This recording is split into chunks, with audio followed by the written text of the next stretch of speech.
Spotlight, lectures and performances on and around Albany State University. I'm currently serving as the Associate Vice President for Research and Sponsored Programs. I am a graduate of Florida A&M University in Tallahassee, Florida. I am from Camilla, Georgia. I am also a graduate of the University of California at San Diego, and I is an English major. Y'all supposed, that was my joke. I've been waiting all week practicing to say I is. It was very difficult to say that. I want to welcome you all this morning to our program, which features the research that our outstanding students are doing. And I know with confidence that each one of these young men and women is going to be doing something in the next 10 or so years that's going to be majorly contributing to society. They're going to be making significant contributions, and this is where it begins. So I want to thank you all for coming out this early on a Monday morning, let you know how my weekend was, to support our research endeavor. So give yourselves a round of applause for just being here this morning. Now, I'm going to need for you all to get a little bit more enthusiastic, because we have our Congressman Sanford Bishop on the way, and when he comes in, he's going to have to know how enthusiastic and how vivacious we are here at Albany State about research. So let's just get one more practice round of clapping in. Give yourselves a round of applause. Thank you very much. Thank you. So we're going to have Dr. Richard Green. Dr. Richard Green is our provost and Vice President for Academic Affairs. He is responsible for making sure that everything is in place for our students here to be successful. Now that I've set you up, Dr. Green, could you come up and welcome everyone?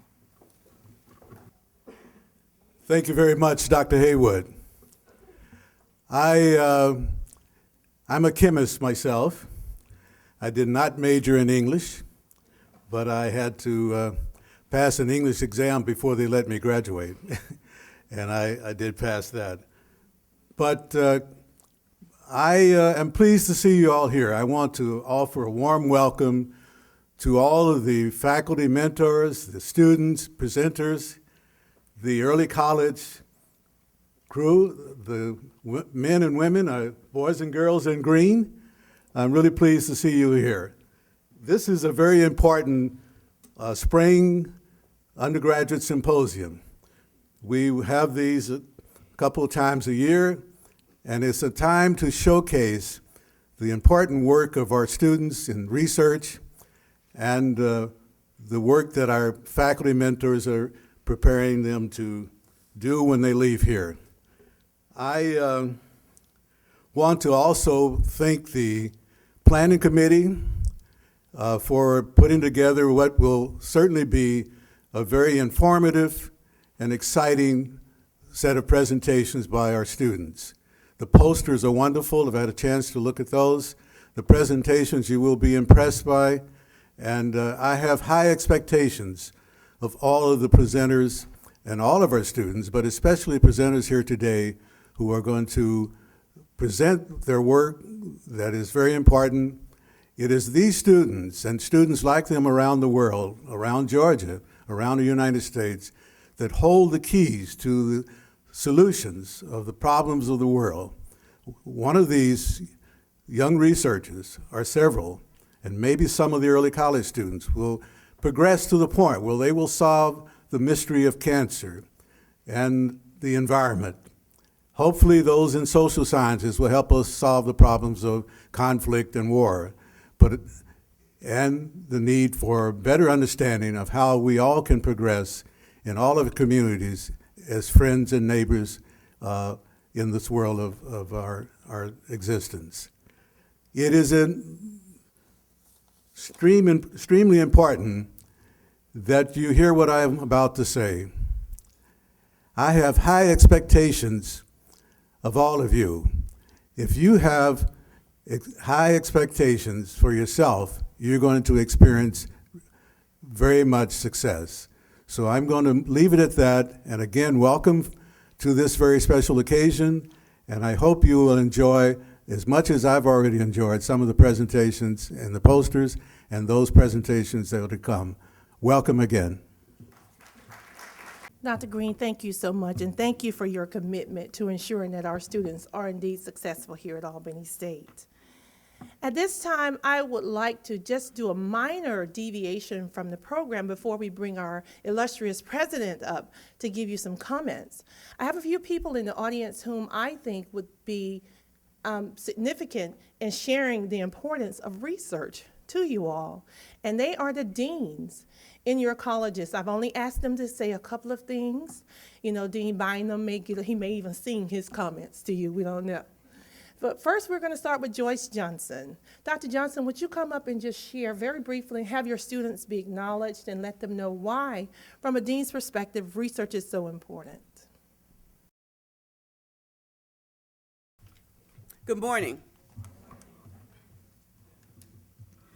I am Dean for the College of Sciences and Health Professions, so I have a great deal of bias when it comes to this event because it involves so many of my majors, but also because it involves research. Research, the term itself, just says to look again or to search again. We haven't found the cure for cancer, as Dr. Green said, but we do continue to search. And because of that search, there are people who live 10, 20, many more years past their diagnosis. There are mothers who get a chance to see their children grow up. There are fathers who get a chance to walk their daughters down the aisle that would never have had an opportunity to do that without research. We haven't found the cure for obesity. We know all the different things that may be involved, but because research is going on, we have made great strides. We haven't been able to kill most viruses that attack our bodies without ruining or damaging our own organs. But research is the key to finding the answers. We don't know how to reverse the damage that we're doing to our environment because of progress in industry. But research has the answer. We continue to search and research for ways in which we can reduce the numbers of children that end up in prison and increase the numbers of our young people who go on to become the next researchers. Research is the key to these and other issues in our society. And I want to thank you for joining the ranks of those who are searching and researching for those answers. I'd like the majors in the different programs in my college to stand. So if you are a natural sciences, chemistry, biology major, nursing major, criminal justice, forensic science major, mathematics, computer science major, or health and physical education major, would you please stand?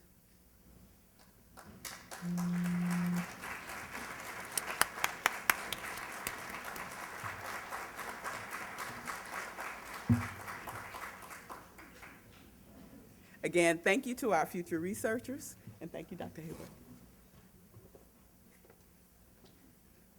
Dean Bynum.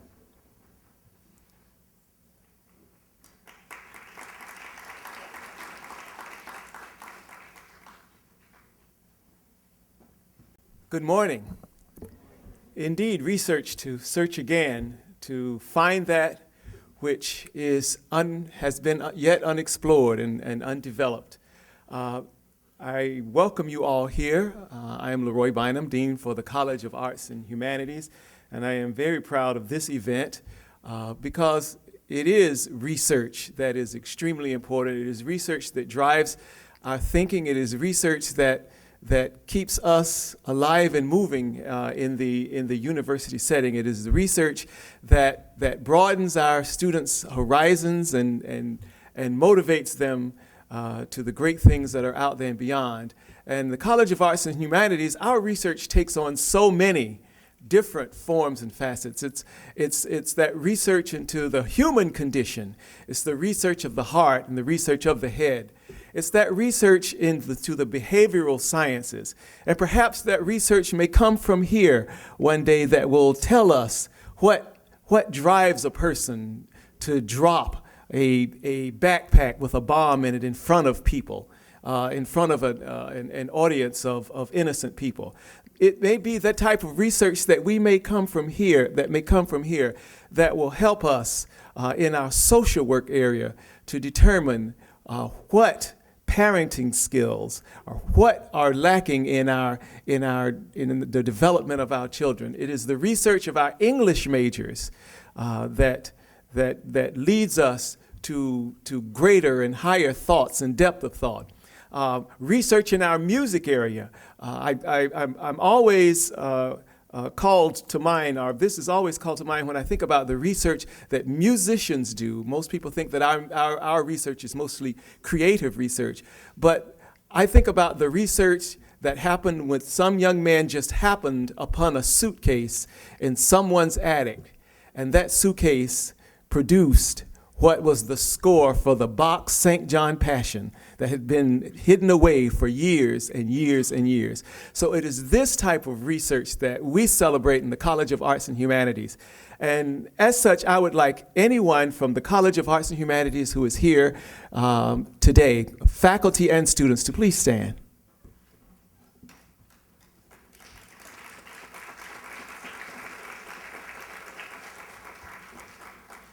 And thank you for your contributions to research. Thank you so much, Dean Bynum. Did I skip any deans? I want to make sure that I give each dean an opportunity to talk about the significance of research in her or his area. What you just heard from Deans Johnson and Bynum is the interconnectedness of all research, regardless of whether it's in science, in music, and social work. It all works together. And we have a unit here on campus, a Symposium, a community called Health Disparities Research, which is approaching issues that affect persons who disproportionately are affected by health disparities, problems with cancer, diabetes. They are working together across their various fields to address those issues. So could members of our health disparities community please stand and be acknowledged this morning? Thank you all so much. As a result of this group, which is responsible and made possible through a grant that we have called the REMI, grant through the NIH, the National Institutes of Health.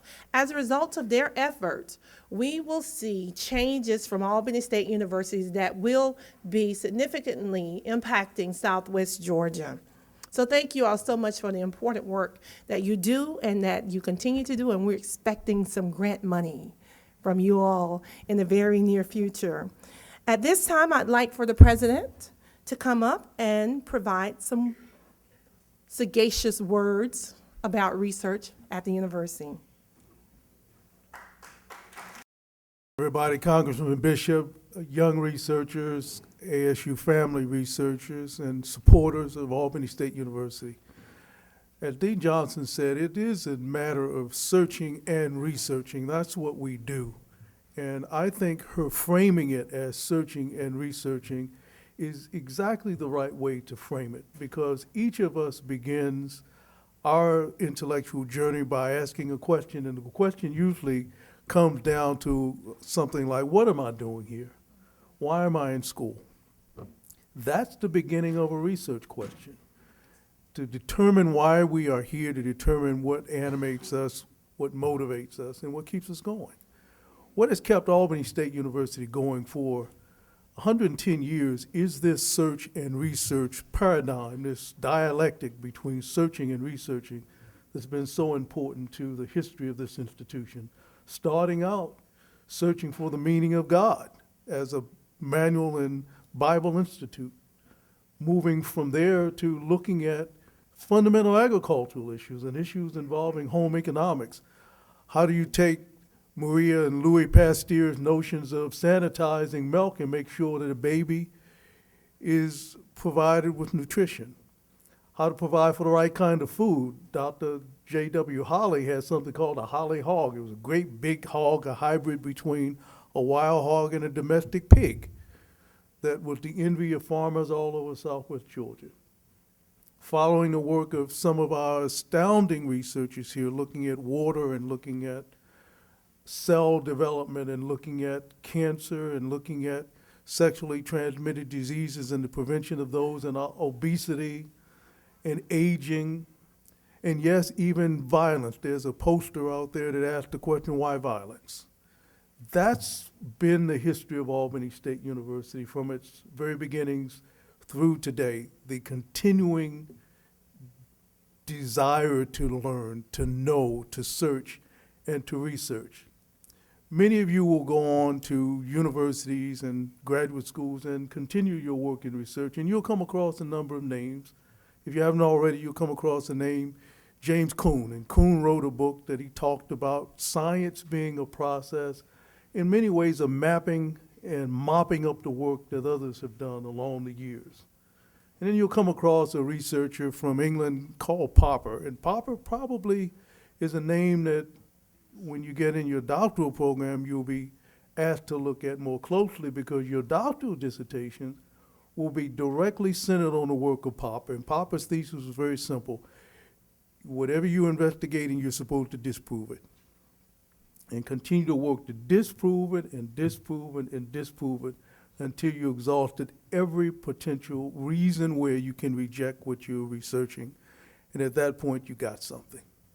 You got the new, you got the exciting, you got that which we can gladly know that you will advance both the search and the research for something new.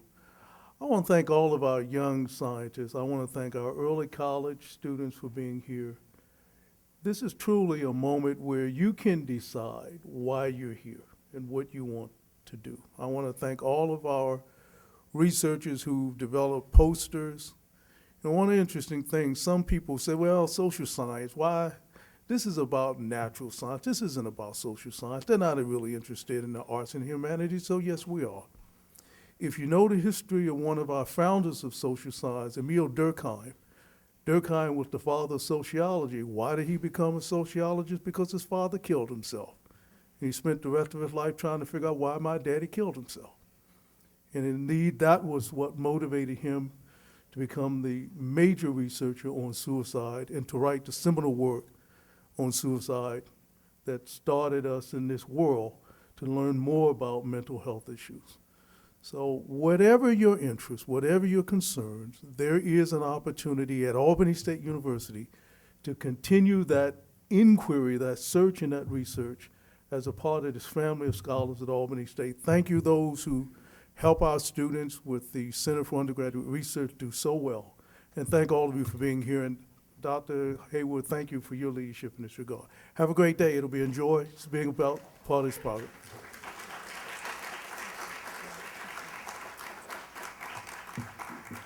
I kind of like hiding back there in that little cut there. Don't have to walk down.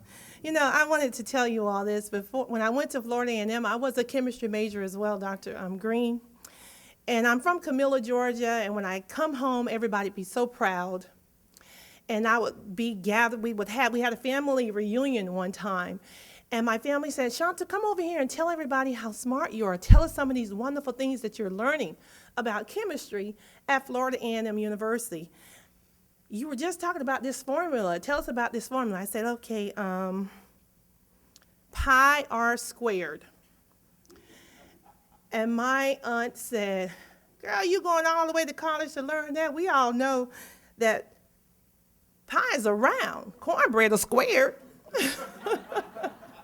So that's one of the main reasons why I said, well, I got to continue to do my research so that I can show them evidence that pi r squared. Thank you all. I'm going to bring up Connie Leggett. Connie Leggett, could you come up here to tell us the importance of why pi r squared?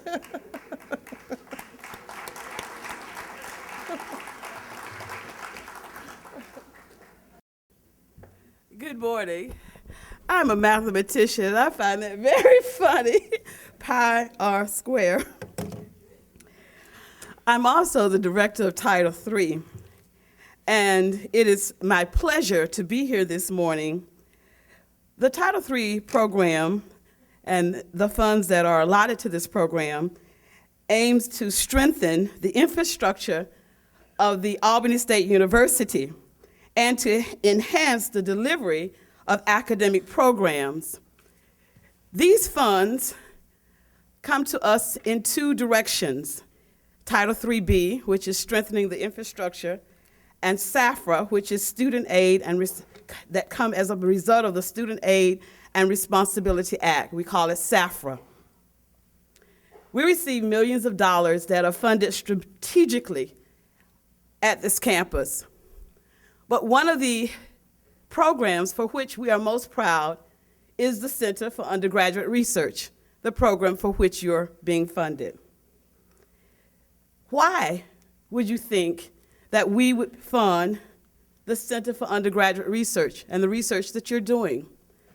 Because we see, and the literature supports, that there is a correlation between research and retention and graduation.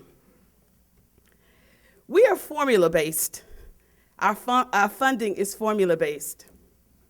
And so our funding depends upon you, the students at Albany State University, and you, the students at Early College, to come into the university.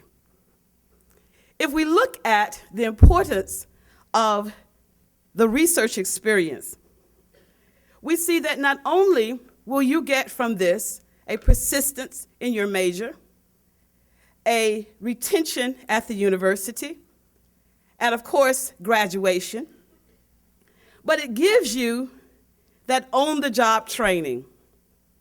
You can now enhance your resume to say that you have received experience in that major for which you are pursuing. We hope that this is only the beginning, because we really don't want you to do all of your research here on this campus. We hope that you will become involved in our EU's research experiences for undergraduates all throughout this country. We hope that you'll look for other opportunities, both within the United States and internationally, that will take you to another level in your major, so that when you graduate, you'll be first class in your particular discipline. When they ask you, what have you done or what do you know, you can say more than pi r square.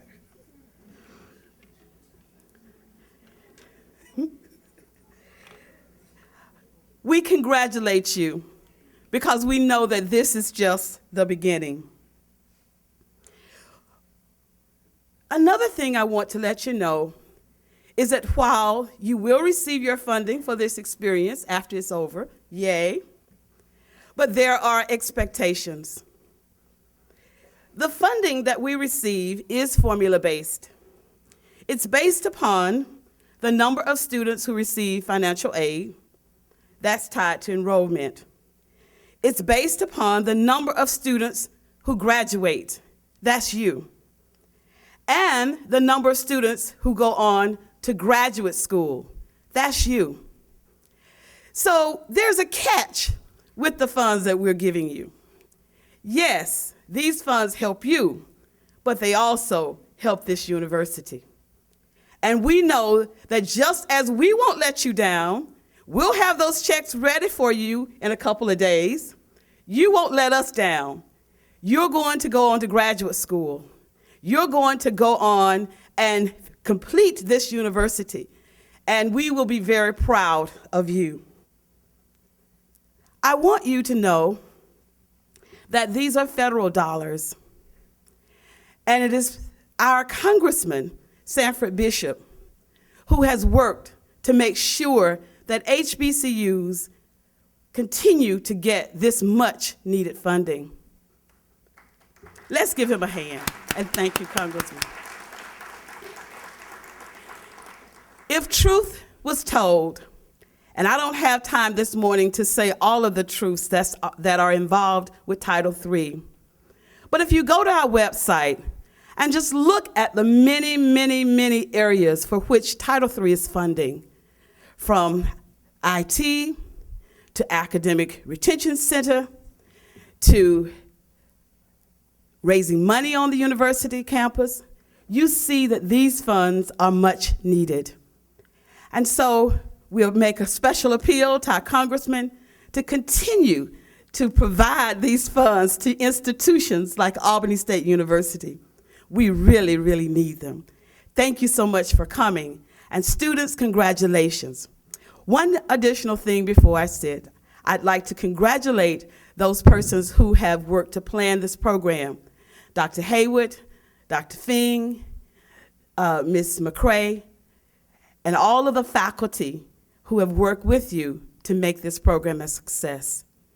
Don't forget about the expectations that we have for you, and we wish you the best. Thank you.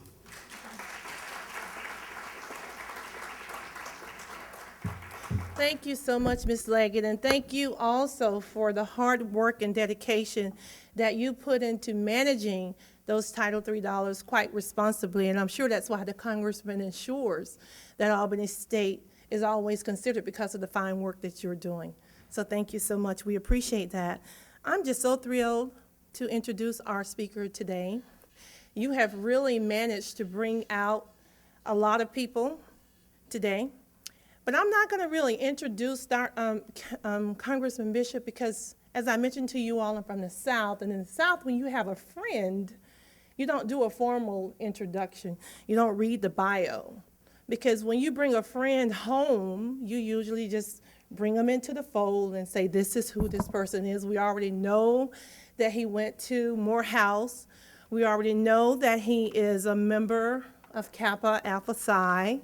We already know about the outstanding contributions that he's made and how he's demonstrated his leadership and it's been recognized by his colleagues in Washington, D.C., and is seen by the numerous leadership roles that he's played, which are listed in his bio that I'm sure each one of you is going to read and study. I want to talk about what our friend has done for Albany State University. He has made sure that we have gotten our share of federal dollars for our NASA SEMA program. $2 million we have received. These dollars make sure that our pre-college students understand and get exposure to opportunities to appreciate the work that goes into the STEM fields that we need to continue programs with NASA. He's also made sure that our distressed farmers are critical. How many of you ate this morning? We'll eat later and we'll continue to eat. I tell my kids all the time, they tell me they're hungry, I say, you ate yesterday. They expect to be fed. Farmers are critical to all of that. Our congressman has made sure that Albany State University is leading the effort behind helping distressed farmers with over $800,000 in funding that's coming through our congressman, a friend to Albany State University. He's made sure that we've gotten $2 million in our Center for Advanced Logistic Management, $2 million for our COM program. So I am just going to ask our friend to come up and talk to you all. But because we do have students here, I am going to be a little formal and say I want the enthusiasm, the vivacity of your applause to be an indication to our friend how much we appreciate him taking time out of that busy schedule that we know he has in D.C. with all that's going on with our budget cuts, with the scares we've had, and with all that's happening in the country, that he has taken time out of his schedule to come here. So I want your applause to show him how much we appreciate him. Thank you, Congressman Bishop.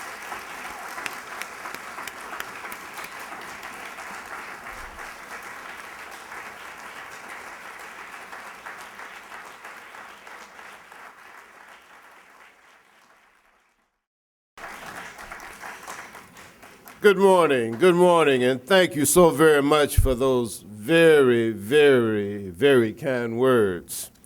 I am certainly humbled to hear those accolades, but I promise you, the work that I do for Albany State University and for the people of the 2nd Congressional District and the United States of America is done because I want to make a difference.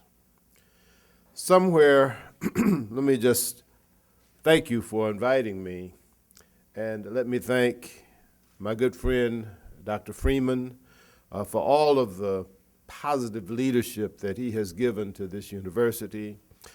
And I am really excited and humbled to come here and to realize I really was not focused on the fact that you had an undergraduate research program here.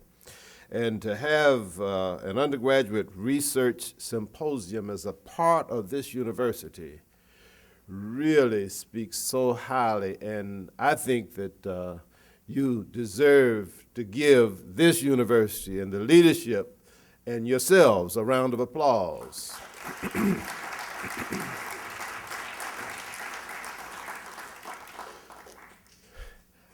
One of my favorite poems, and perhaps one of the most profound, is known as the shortest in the English language, by Louis Untermeyer, Why? That's the poem, but it's so very profound because it asks, who am I? Why am I here? Without going into the theological or biological reasons, I will just say that of all of the 48,000 sperm that were swimming upstream at the moment of each of our conceptions, have you ever pondered why it was that you and I were the one that survived? That of all of the people that were born on the day that you were born, in the week, in the month, or in the year, that of all of those, you and I are among those who have survived. I believe that it's no accident and that there is a divine providence, a divine hand that shapes our being, that created us and sets us on a path and puts us here for a purpose. Your studies here at the university and those of you who are in the pre-university stage, who are in the early college program, you and I and everybody in this room is here at this precise moment in history, and we're living this life for a purpose. And today, as we come to celebrate this undergraduate research symposium and celebrate research, which is really, really the essence of an educational institution, I just want to be happy to share with you my joy at what is taking place.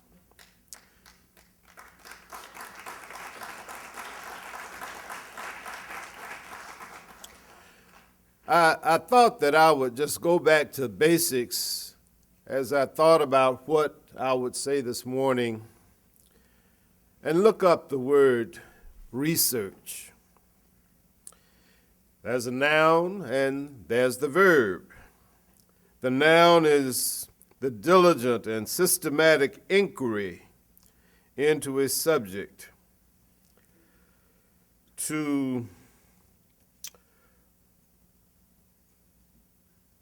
research the facts, the theories, and the applications the verb to make extensive investigation into. Research is vital. It has existed since the beginning of mankind. I can imagine back in the beginning, man learning through trial and error, through search and research, how to acquire food, how to avoid poisonous animals, how to survive in the wild, how to eventually learn to grow food, how to cook food, how to survive.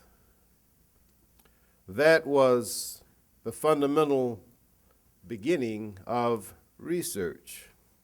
And now, as you explore research through this program, research in the creative arts and mathematics, business, social sciences, humanities, physical sciences, life sciences, natural resources, and other areas of human endeavor.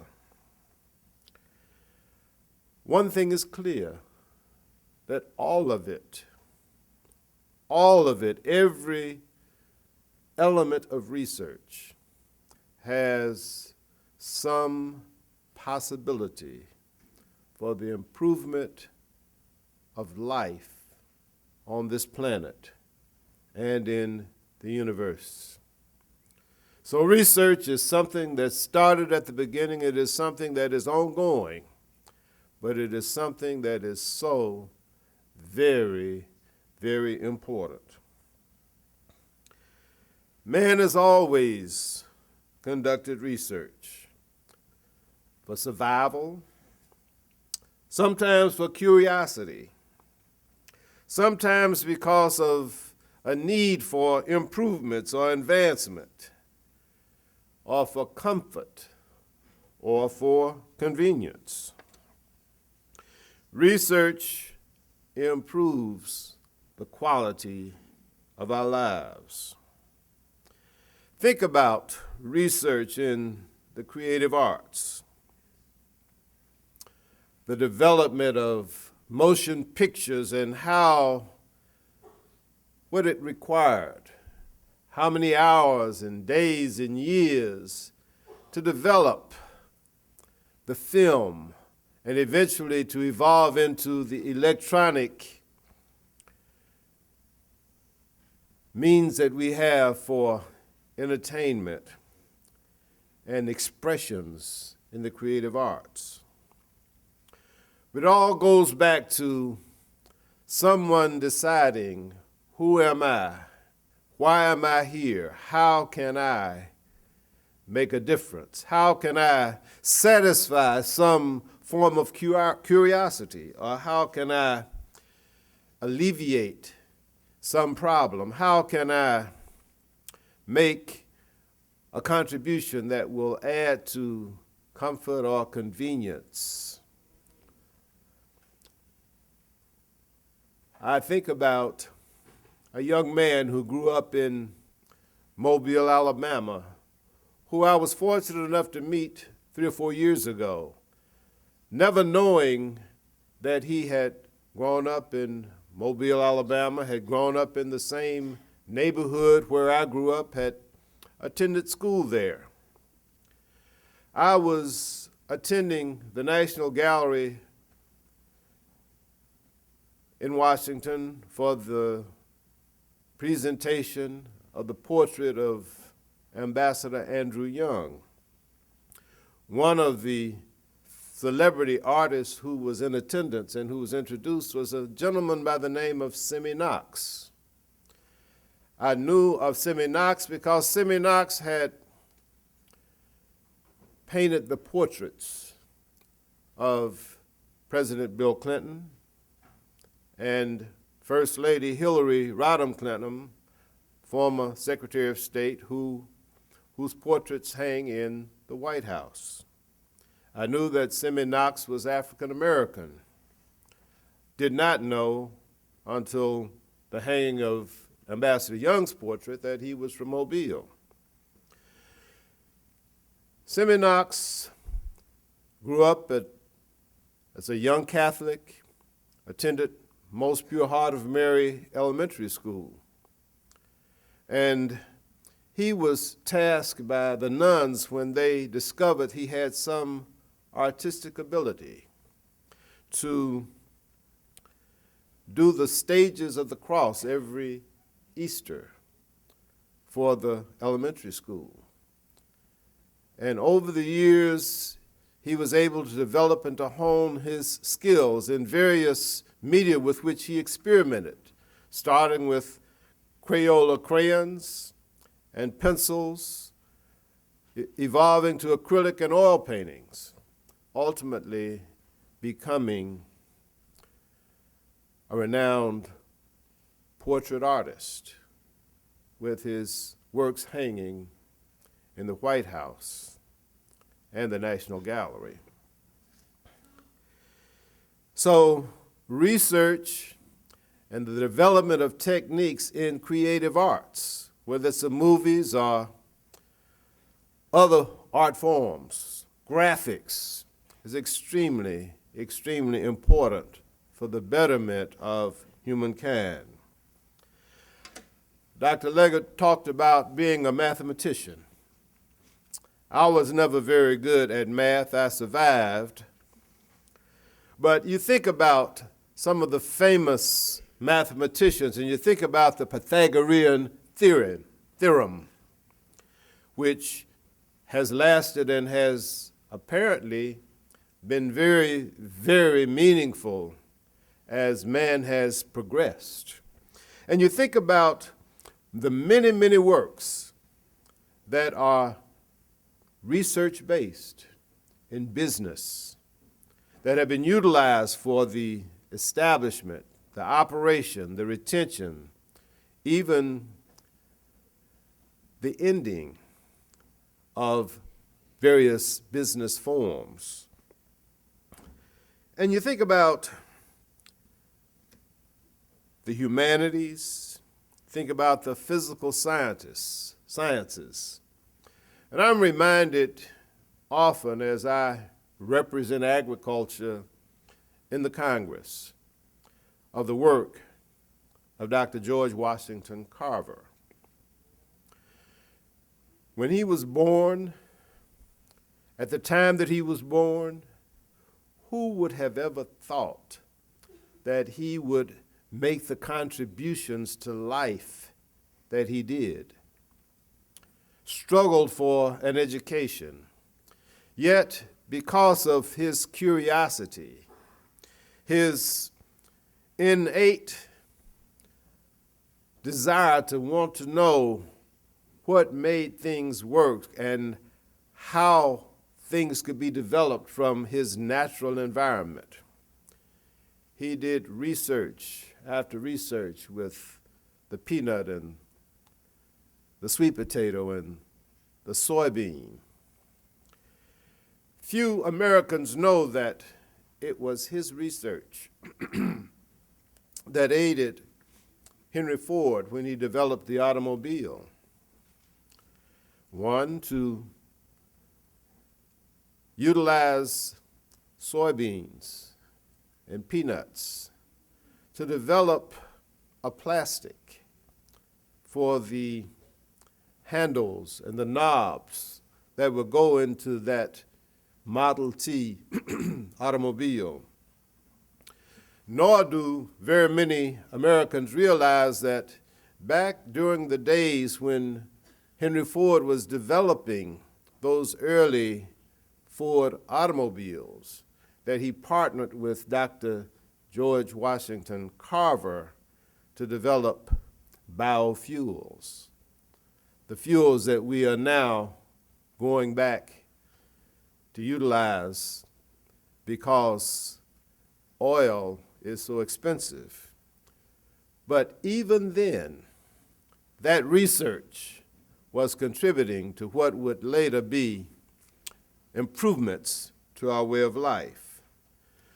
But I want to save and just go to something that really made me very emotional as I was thinking about my comments this morning. And that was research in the social sciences. I noted as I reviewed the brochure the various subject areas for the oral presentations that will be made later this morning. I was very, very excited by that.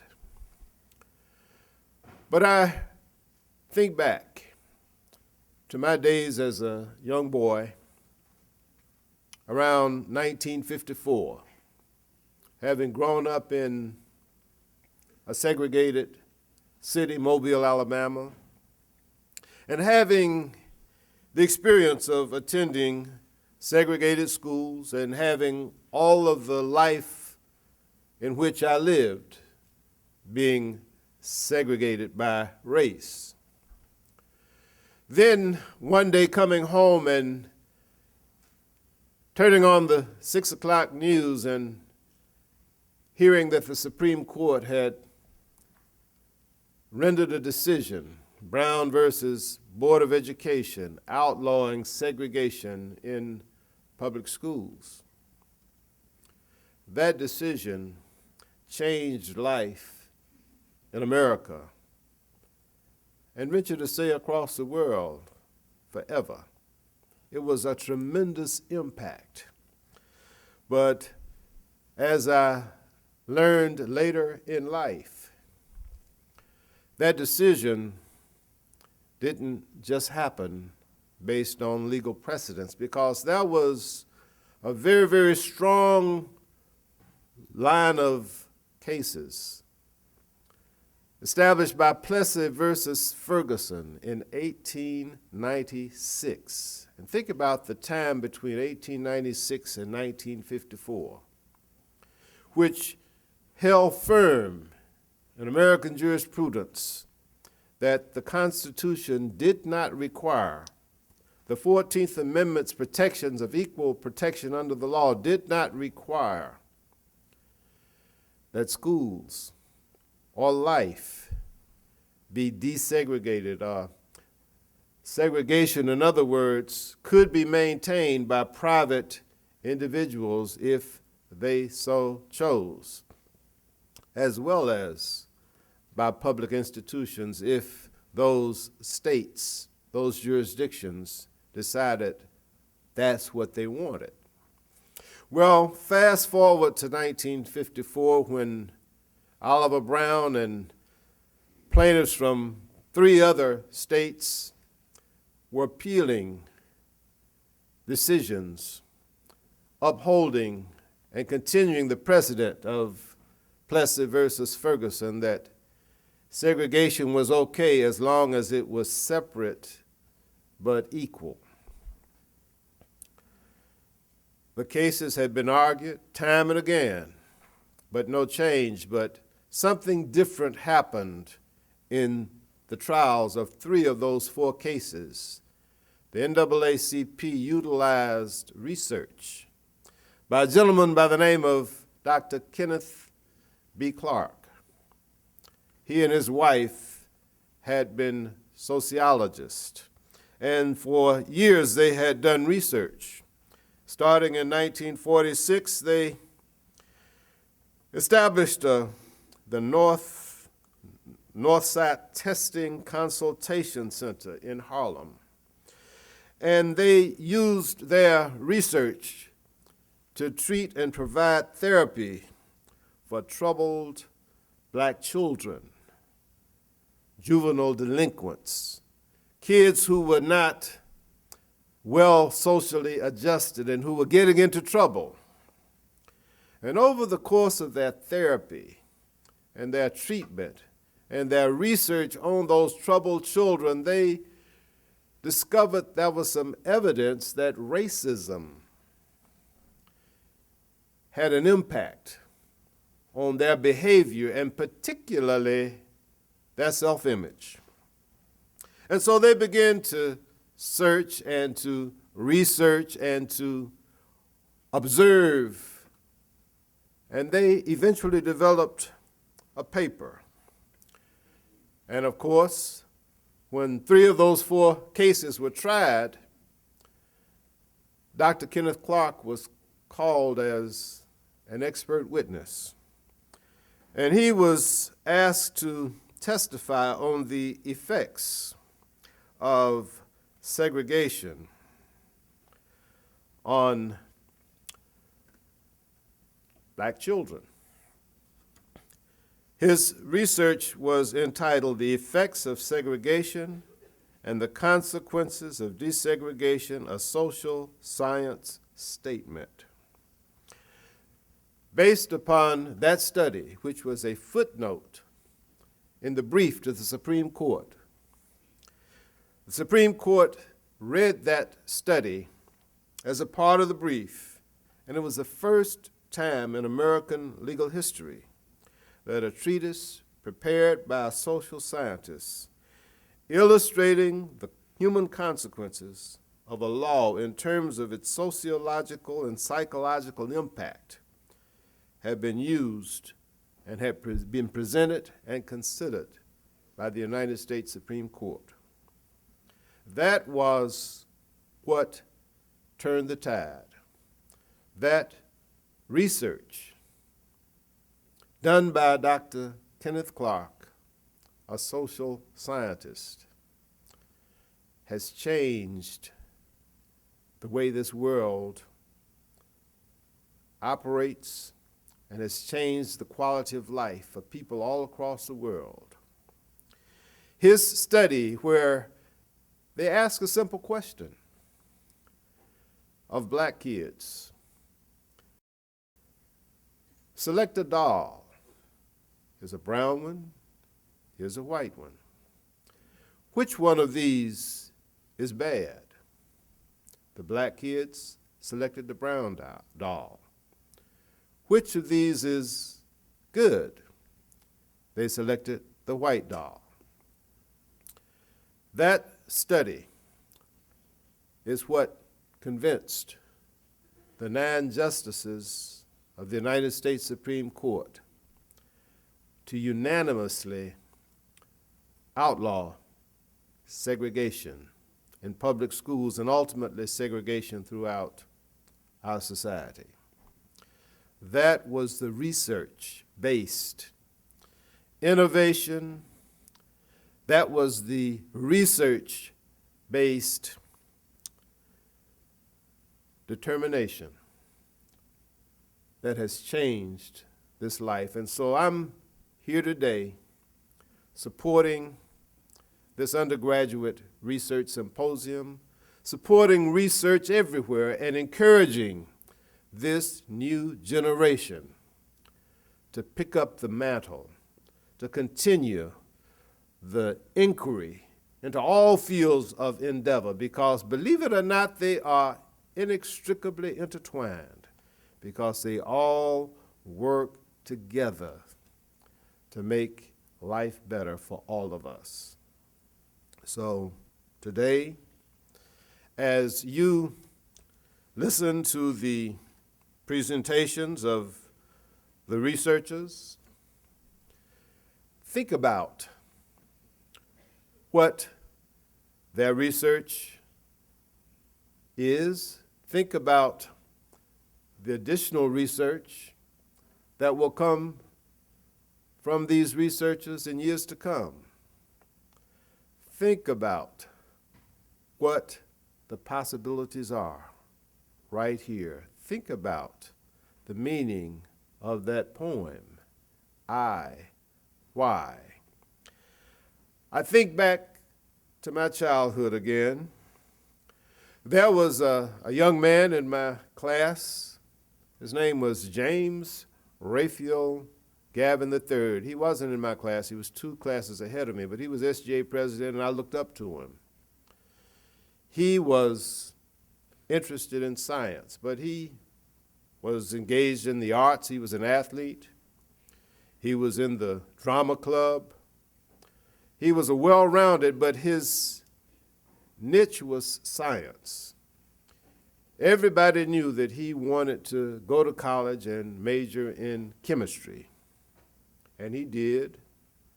He went to Livingstone College and majored in chemistry, and then he went to Emory University and got his PhD in biochemistry, and then he went to Duke University, got a medical degree, worked for the CDC, the National Institute of Health, and did research after research after research on diabetes. You see, he had diabetes in his family. When he was coming up, some of his relatives had sugar. And so he spent his life preparing and doing research and is now one of the foremost authorities on diabetes, past president of the Morehouse School of Medicine. But as a youngster, he started doing experiments in our high school chemistry lab. And he focused on what he wanted to be and what he wanted to do. He did it. Why? Glenda Webb, valedictorian in my high school class. She was also one who was interested in science. She wasn't the beauty queen. She wasn't the cheerleader. She was a little bit chubby, but she was smart. And she determined that she was going to, and in our high school yearbook, her aspiration was to help develop a cure for cancer. So she went to Dillard University and majored in biology, and she went to graduate school, got a doctorate, and ended up working for Eli Lilly, the pharmaceutical company. And that has been her career. I mentioned Simi Knox. I can even go back to my days as a college student. I was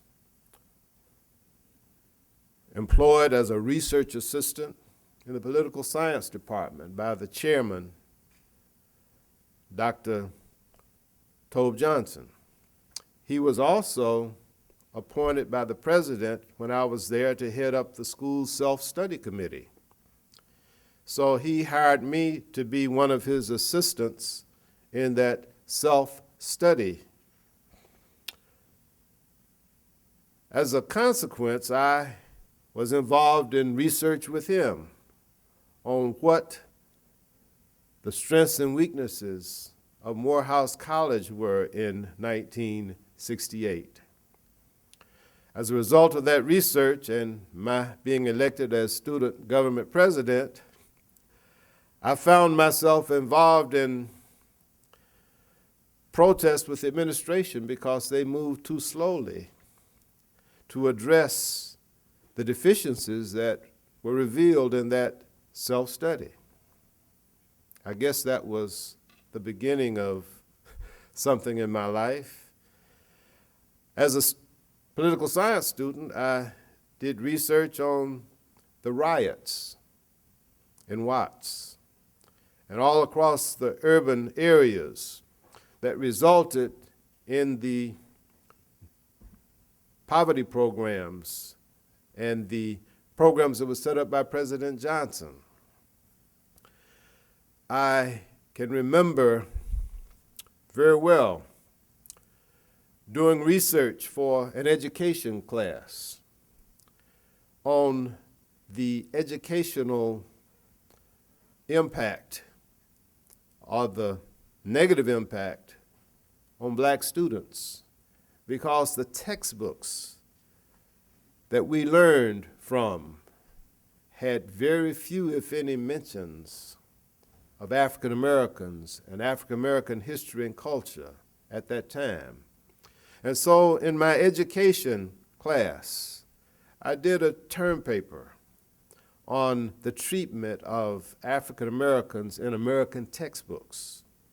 And at that time, I learned that there was a congressman whose name was Adam Clayton Powell, who's African American from Harlem, who chaired the Education and Labor Committee in Congress, in the House. And he was forcing an inquiry on the treatment of African Americans in textbooks.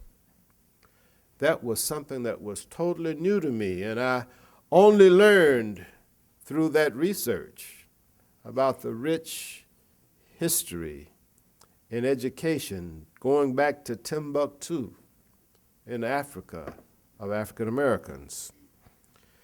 I say that to underscore the importance of research.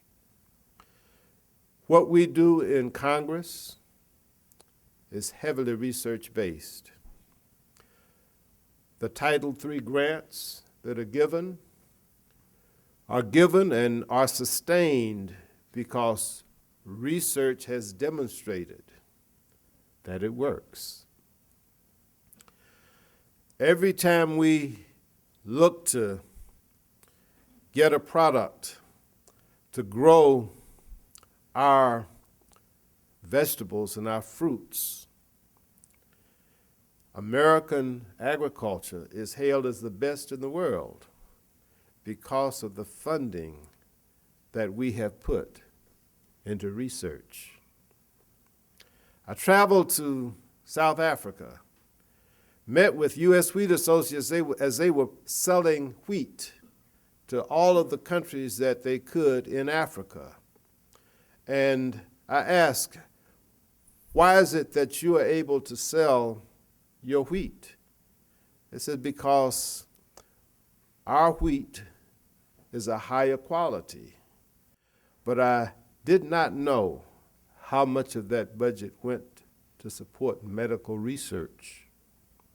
And as a result of that research, we are able to, on the physical side, design our military vehicles so that they can withstand the blows of the IEDs that explode to stop our American soldiers from getting the belly of those vehicles blown up and destroying them with the injuries. I learned that through the burn research, we are now able to do a superior job in treating burns because of the funding into burn research. The development of prosthetics, the engineers, the biologists, the doctors, all are able to collaborate through research and develop the bionic limbs now, which is a result of the research. So today, I thank you for allowing me to come and to be moved by the knowledge that I could witness another generation of students, of people who will continue this long human tradition of human research, because it truly enhances our lives.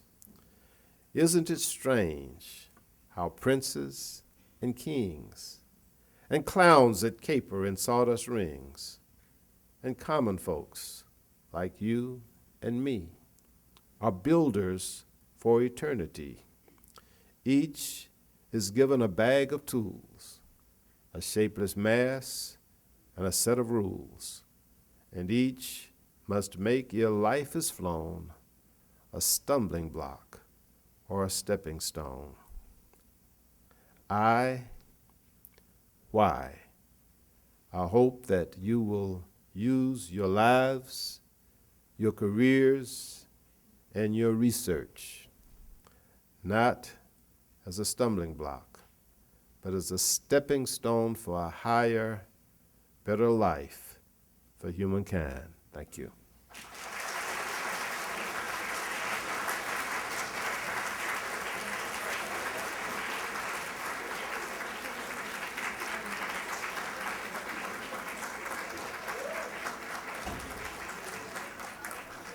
Let's give the congressman one more round of applause.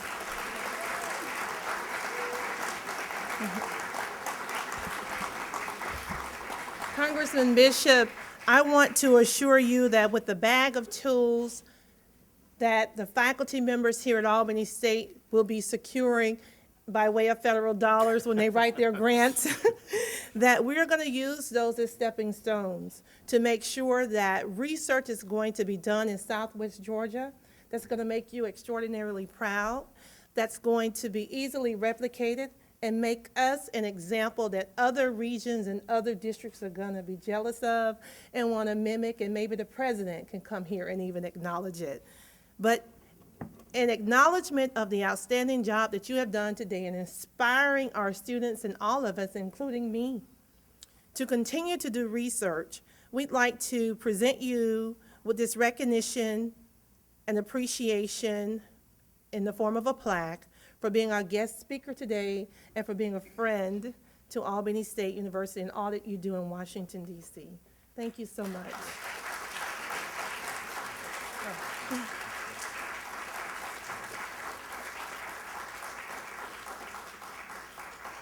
Thank you, sir. Thank you.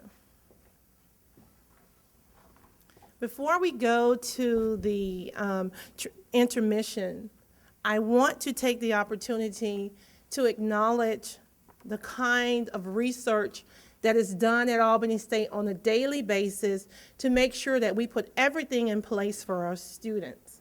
We have administrators who engage in research every day to solve some of the issues that come up.